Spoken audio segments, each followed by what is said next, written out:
Planète Terre. 1,4 million d'espèces identifiées à ce jour. Chacune participe à l'incroyable équilibre naturel dont nous sommes tous bénéficiaires.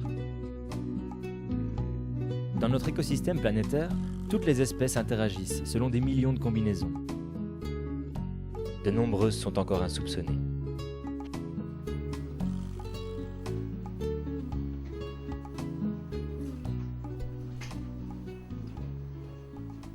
La crainte, c'est finalement l'inconfort dans lequel vont être nos enfants et nos petits-enfants. Hein. Pas les problèmes qu'on nous suggère aujourd'hui, ce n'est pas des problèmes qui vont arriver dans 1000 ans. Hein. On parle de 25 à 50 ans. Donc c'est l'affaire de une ou deux générations. Et donc c'est ça la crainte principale, c'est l'avenir.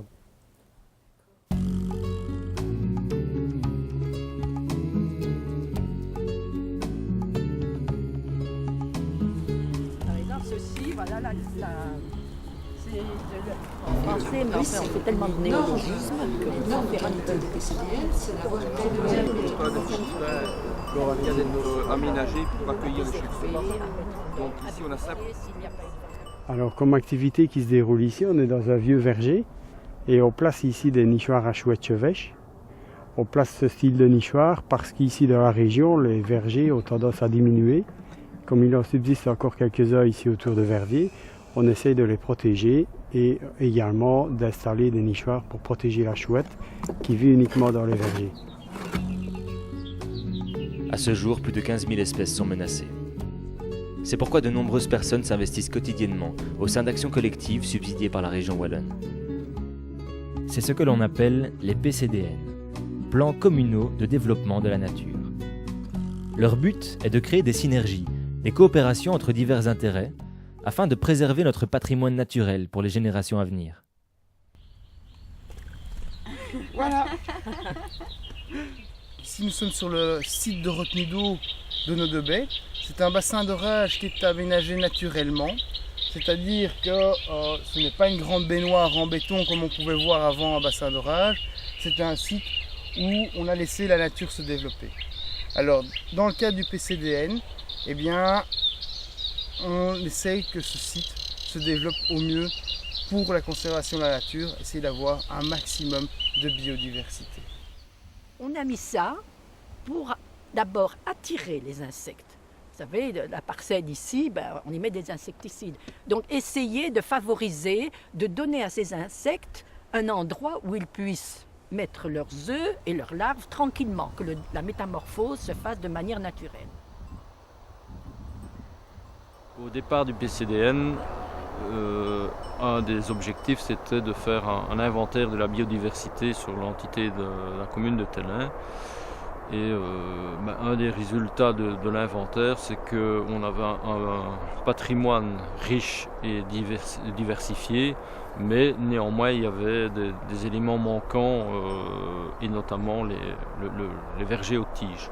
Donc à ce titre-là, c'est développé un groupe verger.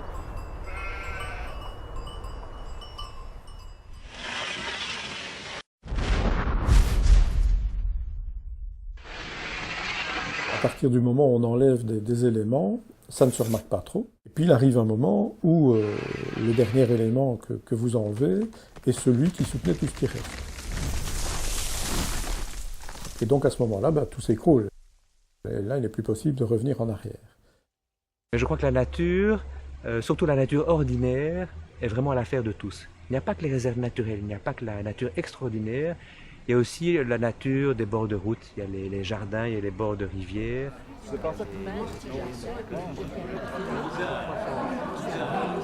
Ce qui est important, c'est que ces personnes arrivent à s'articuler les unes avec les autres et à connecter leurs passions et leurs intérêts les unes avec les autres. Et à mon avis, c'est l'énorme qualité des PCDN, c'est d'avoir proposé une méthodologie pour essayer de mettre en place cette action collective. Cette méthodologie comprend tout d'abord la formation du partenariat, résultat d'actions de sensibilisation auprès des citoyens. L'analyse des différents intérêts des participants s'amorce ensuite. Elle est basée sur un état des lieux préalable. De cette analyse découle la formation de groupes de travail et l'élaboration de fiches thématiques. Ces fiches indiqueront de manière précise les actions à mener et les moyens pour y parvenir. En d'autres mots, on détermine le plan. La collaboration des différents partenaires est ensuite scellée par la signature du plan et d'une charte. Dès lors, la réalisation concrète des actions peut commencer. Et finalement, je crois qu'en réunissant autour de la table toutes ces de personnes qui ont à cœur la préservation de la nature, et qu'en rassemblant toutes ces compétences, on peut arriver à réaliser quelques projets très concrets et que cette démarche participative est la meilleure manière de préserver la nature et d'essayer de développer cette biodiversité qui est vraiment essentielle, je pense, dans nos villages ruraux. Je pense que c'est vraiment un très bel exemple de collaboration. L'administration communale a pu occuper une partie de la carrière et y stocker son matériel. Et nous, on a pu conserver un endroit très riche au niveau végétation et au niveau du site, de toutes les particularités du site. Je pense qu'on a accepté chacun les intérêts de l'autre et là, on peut dire qu'il y a collaboration. Vous voyez le cadre, venir ici une après-midi et désherber, c'est non seulement travailler, mais c'est aussi respirer l'air pur, respirer les odeurs et, je ne sais pas, un sentiment de participation à la nature et à l'œuvre de création.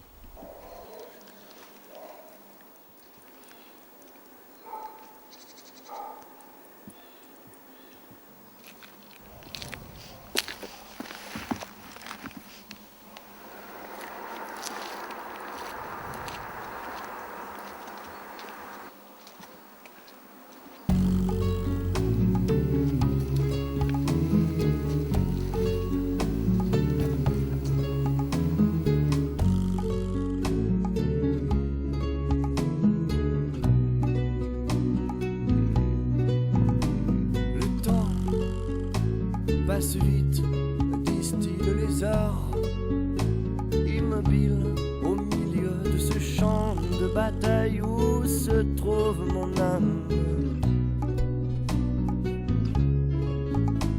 Mon cœur en jachère où j'espère à nouveau voir surgir la savane et danser, s'élancer de liane en liane, une lionne dont le charme on se teinte sous la chaleur des étreintes d'une couleur ensoleillée. Dans les têtes on se part quand je fais le salopard d'une saveur chocolatée. Elle qui fait chanter les silences que je vis en son absence, qui fait danser mes errances à chaque